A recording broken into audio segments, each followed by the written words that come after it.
মই মুম্বাইত ৰুটি বিস্কুট খাই ষ্ট্ৰাগল নকৰোঁ। মই এটা এনেকুৱা মানুহ, মই কেতিয়াও ষ্ট্ৰাগল নকৰোঁ। যি ষ্ট্ৰাগল কৰিছোঁ অসমত কৰিছোঁ, মুম্বাইত মই ষ্ট্ৰাগল নকৰোঁ। তাত গৈ ৰুটি বিস্কুট খাই ষ্ট্ৰাগল কৰিবলৈ মোৰ নাই।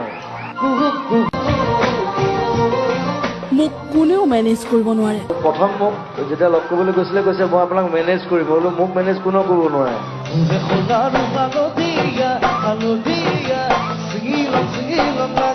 মুম্বাইলৈ প্ৰতিষ্ঠিত হৈয়ে গৈছিলোঁ। মই যেতিয়া মুম্বাই গৈছোঁ, মই অসমৰ পৰা প্ৰতিষ্ঠিত হৈ গৈছোঁ।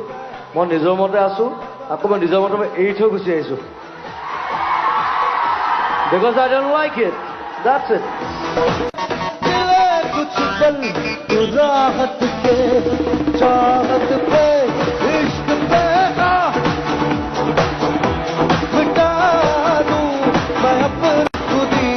বিহু মঞ্চত ৰসাল কথা আৰু গীতেৰে অব্যাহত জুবিনৰ মেজিক। কিন্তু এটা ঘোষণা আছে, বৰ ডাঙৰ বস্তু এটা হেৰাই পাইছোঁ। এইটো কাৰ নাজানো, দেখিবলৈ ধুনীয়া, চিকমিকিয়া। এইটো পুলিচক চমঝাই দিয়া হ'ব আৰু ভৰলুমুখ থানাৰ পৰা লৈ গ'লে হ'ল।